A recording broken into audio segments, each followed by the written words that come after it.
Hi hello ಎಲ್ರಿಗೂ ಸ್ವಾಗತ. ಇವತ್ತು ಉಪ್ಪಿಟ್ಟು ಮಾಡೋದು ಹೇಗಂತ ಹೇಳ್ಕೊಡ್ತೀನಿ. ಮೊದಲಿಗೆ ಉಪ್ಪಿಟ್ಟು ರವೆನ ಹುರ್ಕೋಬೇಕು. ಒಂದು ಬಾಣಲೆಗೆ ಹಾಕಿಬಿಟ್ಟು ಉಪ್ಪಿಟ್ಟು ರವೆನ ಹುರ್ಕೊಂಡಾದ್ಮೇಲೆ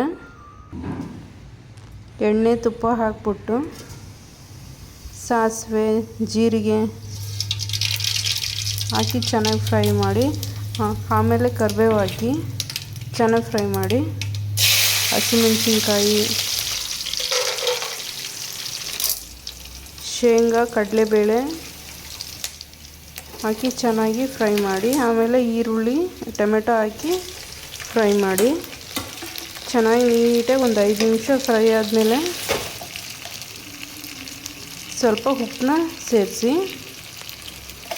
ಉಪ್ಪು ಸೇರಿಸಿ ಆದಮೇಲೆ ಮತ್ತೆ ಸ್ವಲ್ಪ ನೀರು ಸೇರಿಸ್ಬಿಟ್ಟು ಚೆನ್ನಾಗಿ ಕುದಿಯೋಕ್ಕೆ ಬಿಡಿ.